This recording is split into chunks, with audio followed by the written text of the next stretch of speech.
There was silence after the first Vanduul attack in 2681. Once the UEE figured out that they were dealing with an entirely new species, humanity braced itself for something. Though the military prepared for the possibility of diplomatic contact, the brutality of the attack on the Dell township strongly indicated that second contact would most likely be violent as well. But for weeks, while a fighting force of UEE Navy and Marines waited, nothing happened. When the Vanduul did return, it was a small raiding party consisting of a dozen fighters and harvester ships. Despite the overwhelming defense force that was waiting for them, the Vanduul attacked without hesitation. This was the UEE military's first introduction to the Vanduul.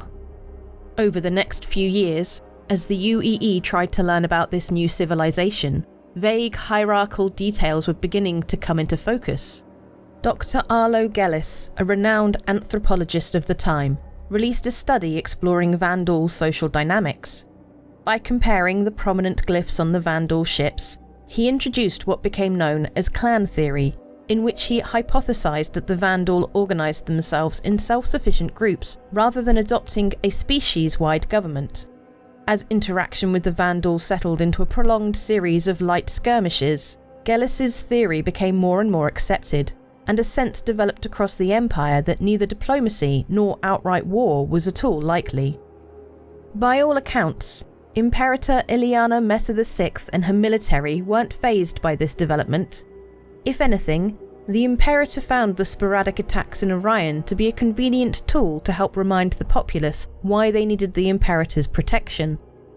When Messa VI named her youngest son, Samuel, as her successor in 2697, the new Imperator took the Vanduul threat even less seriously and seemed to be much more interested in using his newfound power to torment an already subjugated population into further submission.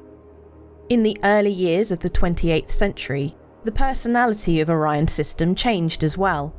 Armitage became a way station for soldiers, mercs, and pilots looking for a chance to test their mettle against this elusive enemy. Stores began accepting Vanduul tech, and in the more extreme locations, Vanduul corpses, as trade to feed the growing bloodlust of the planet. Records from the era even indicate that hunting parties were organised to go look for Vanduul prey. This overconfidence was about to be put in its place. Bit chilly tonight, guess winter's not quite done with us. Water farms are cycling down for the night, but I'm going to keep them in a low run just in case the temp drops. What else? I think Mura's getting sick, so we'll probably trek out to Conrad tomorrow and see the doc. I think that's it. I know you're probably hoping that this was going to be that forgiveness comm, but it's not. I'm not there yet. Stamped at 27/12/02/16, 1838, that was one of the last civilian comms that left Armitage before a Vanduul fleet invaded the system. The attack force was larger than anything the population had ever seen. Capital ship after capital ship appeared in Orion and unleashed its devastating weapons on the locals. The Battle of Orion had begun. The UEE Navy scrambled to mount a defence, but the carrier normally posted to the system had tasked Caliban to make an example of a growing political activist movement, leaving 3 destroyers and several frigates to handle the onslaught. The locals banded together with the military, while scouts raced back to alert the fleet. Battle lines fluctuated for 3 days on and around the planet of Armitage as support rushed in to help. Despite suffering heavy losses during the initial attack, the Navy had begun to push the Vanduul back towards the jump point, while Marines were battling over every scrap of territory on the planet's surface.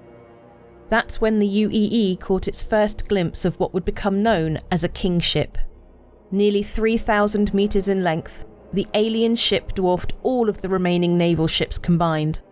The ships of humanity's front line, emboldened at the prospect of victory, were too close to avert their course and were decimated in the kingship's first attack. What transpired after that has been historically described as a slaughter. The remaining naval forces fled the system to Tiber in the hopes of creating some kind of barricade to stop the Vanduul advance and abandoning the people of Armitage to the Vanduul in the process. The Vanduul had no interest in pursuit. The kingship stayed in the system for almost a year as they harvested what they needed from the planets before the clan disappeared back into Vanduul space.